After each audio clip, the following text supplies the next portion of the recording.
Crimson Moonlight had a show somewhere in Europe, and there was this dude in the audience that didn't like them because they were Christians. And Pilgrim, he has this bowl of incense. He has a lot of sacramental stuff in the show. And when he had put it down and was somewhere else on stage, this dude jumped up and started to jump on his incense. And of course, you know, Pilgrim is a very nice guy. He's the kind that turns the other cheek over and over again. But don't jump on his holy things. Do not do that. So he pushed him back into the audience, and of course he got more angry, and then he wanted to get up on stage and beat the crap out of him. And then the sword came in handy. He always has those swords and stuff on stage, so he used his sword for the rest of the concert to just keep him on distance. They are threatening us because they are feeling threatened or scared of what we are doing. I can't see any other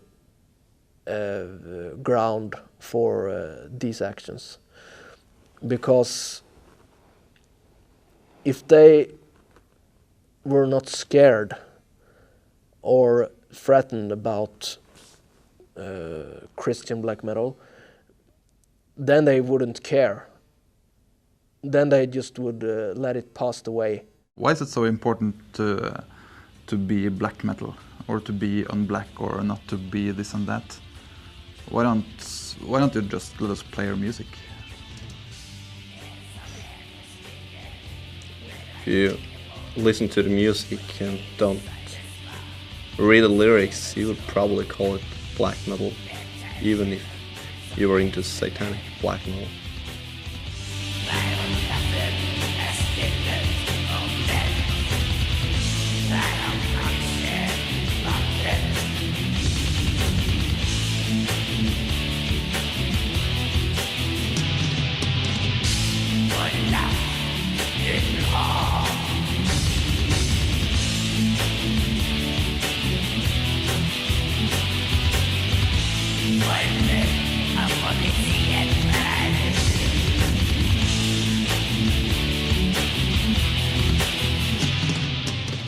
Jesus was a rebel against the system.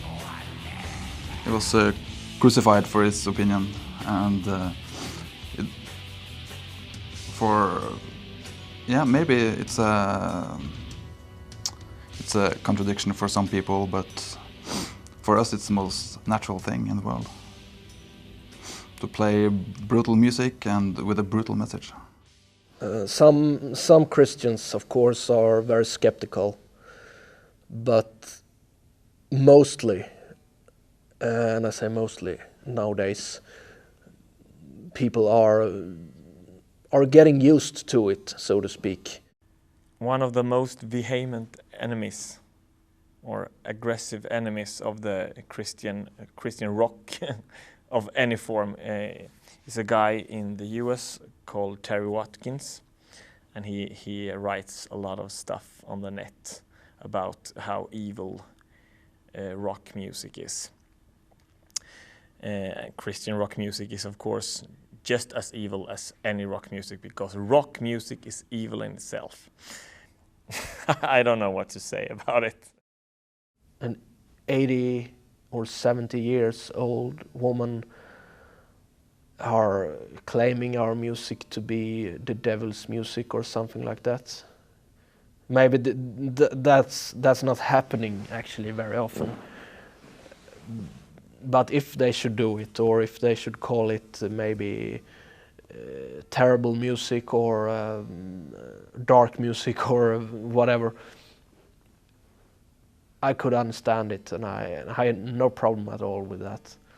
The scary thing is when people in my own age or 10 years older than me make such claims and are serious about it.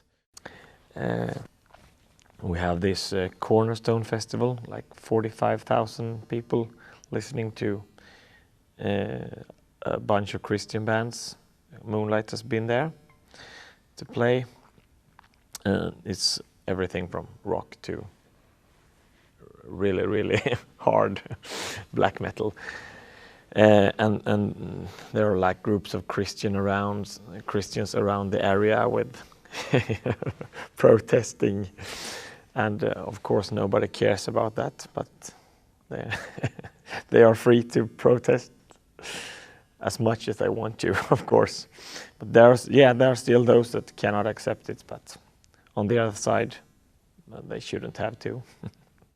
My thoughts about Christian black metal, I think it's one of the most natural musical styles and genres for Christians to get into, because it's so closely related to images and ways of thinking about religion, as the early evangelicals did. I think it's not a big step for a young Christian to get into black metal, and also it's to play really good black metal, you have to be a good musician, and among the evangelical churches there are a lot of really good musicians. So as soon as they have stopped having second thoughts about what they are doing and really getting into playing this extreme music, then they are usually playing very good, high quality black metal. And I personally think that a band like Crimson Moonlight really is the best Swedish black metal band we have. I don't think these Marduk and Dog Funeral and these established bands that are playing and making as good music as Crimson Moonlight has done on the last two albums. The black metal got real big in the mid-90s, also because there was a lot of wannabes joining the scene. A lot of people who was just drawn to this mystic black thingy that old ladies were scared of and priests were scared of, and having their little rebellion.